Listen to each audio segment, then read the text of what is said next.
Welcome to Media Storm, a news podcast that starts with the people who are normally asked last. I'm Matilda Mallinson. And I'm Helena Wadia. And we're back with some bonus content for our loyal listeners. First of all, I'd like to thank Tilda and the Media Storm platform for giving me this extra space to give you a bit of bonus advice about what you can do as listeners and what I can do as an individual. Last week, we looked at the ableism common in UK workspaces and lack of legal recourse for those affected. So this week, we asked our sources whether listeners could help make it a little bit better. Dozens of parents have complained to the BBC that a disabled television presenter is scaring their children. No underlying health conditions. Underlying health conditions. Other health conditions. The elderly and people with underlying health conditions. People with congenital disabilities are facing extinction. You'll be hearing from a number of people with lived experience: Roxanne Steele, equity consultant; Maria Kalinowska, photographer and disability rights activist; Alana Richards, marketing director; Izzy Jani Friend, journalist; and Emma Vogelman, lead policy advisor for the charity Scope. Firstly, to employers. What do you think that employers could do better? Something that would be really beneficial is regular check-ins about how you're feeling, how you're doing, what can you take on, what do you want. Let them know they are still very much valued and they are not a worse employee just because they're ill.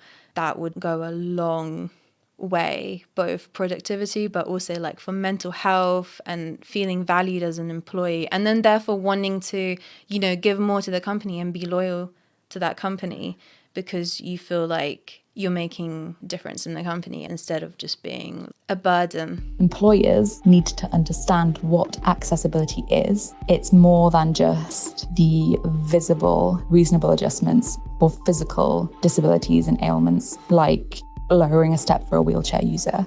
Accessibility runs through so many more things. There's digital accessibility, there's accessibility in terms of mental health. Any system that is in place or any body that's put together needs to have disabled people at its core. You need to have disabled people in decision-making positions because we're the experts. No matter what system is put in place, you need to make sure that a disabled person is on that panel or on that board saying, no, actually, this is a really common request that is made.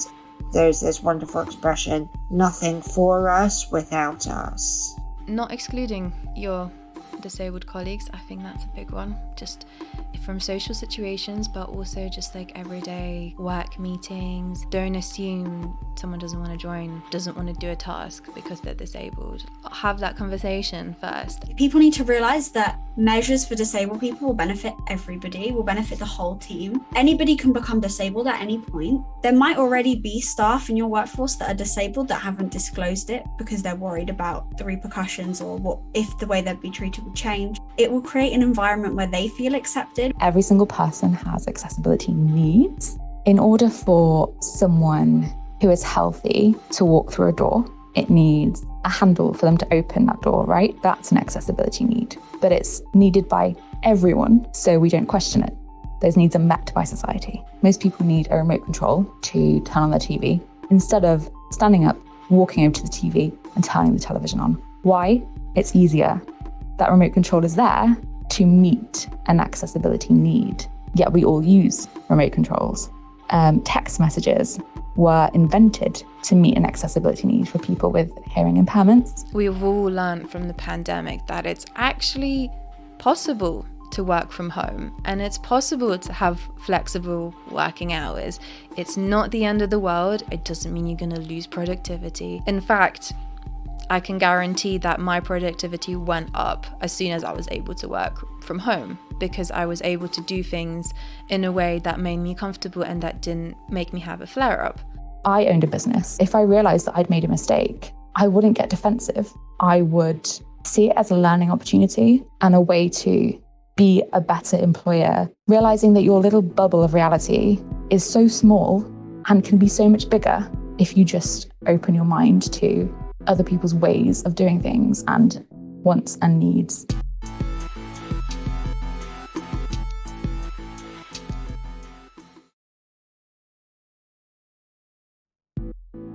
Okay, so for fellow employees, your colleagues, what do you think that people could do to make their colleagues with different health needs feel like a valued part of the company, to be accommodating?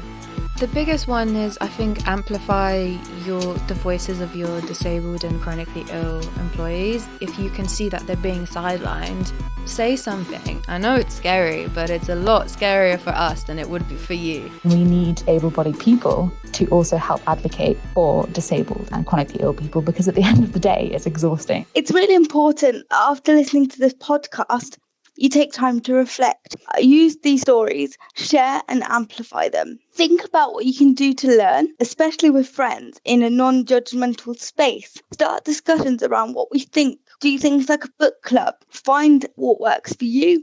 Are you a reader? Are you a listener? Are you a doer? Is there something you could do out in the community? This is just like a blanket thing for colleagues, but also just anyone. Please, if you know someone has a disability and is chronically ill, do not ask the question, are you better yet? It's something that I used to get from my colleagues a lot, just the question of like, oh, are you feeling better yet? Like, no, I'm back at work because I need the money. It doesn't mean I'm feeling better. And then it kind of puts you in the corner of having to put on this brave face at work. Reflect my language around my disability or my pronouns. So do I identify as a disabled person, a person with a disability, or even a spoonie when talking to me or about me? And actually, it's absolutely fine not to know. I don't know everything about disablement or even my own experiences. Just ask. I think a lot of disabled people and chronically ill people don't feel heard. If you ask questions of how it is like for them and try and understand, that will also do a really long way on making that person feel included in the workplace and making them feel like their work matters. You've been amazing, and thank you in advance for helping disabled people remove barriers and build a more inclusive society. Thank you for listening and for wrapping up season 1 of Media Storm with me, Matilda Mallinson, and my co-host, Helena Wadia. We'll be back for a new season in the summer. Until then, follow Media Storm wherever you get your podcasts so that you can get access to new episodes as soon as they drop. If you like what you hear, share this episode with someone and leave us a 5-star rating and review. It really helps more people discover the podcast, and our aim is to have as many people as possible hear these voices. You can also follow us on social media at Matilda Mal, at Helena Wadia, and follow the show via at MediaStormPod. Get in touch and let us know what you'd like us to cover and who you'd like us to speak to. Media Storm, a new podcast from the House of the Guilty Feminist, is part of the Acast Creator Network. It is produced by Tom Selinsky and Deborah Francis White. The music is by Samfire. Just before you go, make sure you haven't missed any of this season's episodes. Here are some of the highlights.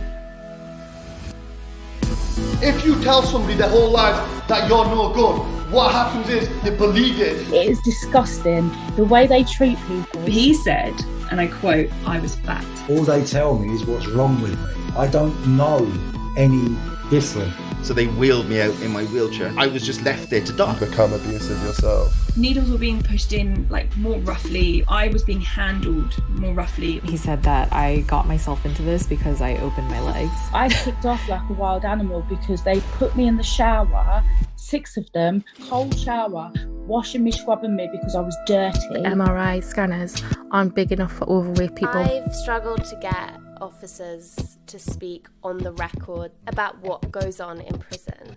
We're literally not allowed to. Advocates do not need to be a voice for the voiceless. We are empowered. We are Stop magic. Stop gatekeeping. Stop censoring people. I would love to know why the media asks the CEOs of a homeless charity anything about homelessness. I feel really invisible. Is the media reporting on or creating the crisis? Plot twist.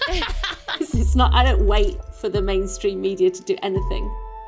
Drug-like criminals. That crazy. The homeless. Hear our stories. We are the ones who have lived this. Our lived experience is leadership. We are the experts. It's really simple. Just present both sides of the story.